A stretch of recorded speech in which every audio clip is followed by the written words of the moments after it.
Hey everyone, welcome back to the channel. Today, we're tackling something super important. How to check a title on a car, especially with the latest updates for 2025. Whether you're buying a used car, selling one, or just curious about ownership details, verifying a car title can save you from headaches like scams, liens, or even stolen vehicles. Let's dive right in. First things first, why is this so crucial?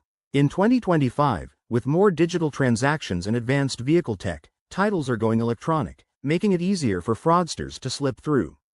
But don't worry, I'll walk you through the steps to stay protected. Start by gathering key info. You'll need the vehicle identification number, VIN, which is usually on the driver's side dashboard or the registration papers.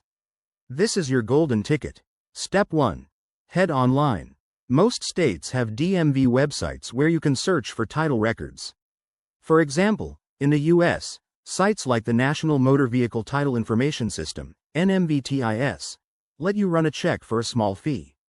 It's quick and gives you details on the car's history, including any outstanding loans or salvage status. If you're in another country, check your local equivalent. Many now offer 2025 digital portals for instant access. Step 2. Use third-party services. Apps like Carfax or AutoCheck can provide comprehensive reports.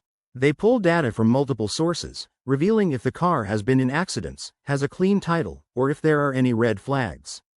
Remember, always verify the report's date since 2025 regulations might have updated reporting standards. Next, if things look off, visit your local DMV in person. Bring ID and the VIN.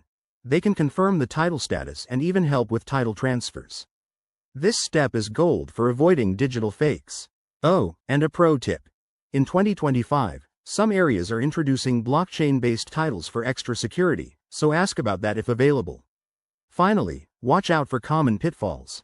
Never skip this check when buying used cars, and always double-check for liens that could mean the car isn't fully yours. Alright, folks, that's it for today's guide. If you found this helpful, hit that like button, subscribe for more car tips, and drop a comment below if you have questions. Drive safe and stay smart. See you next time.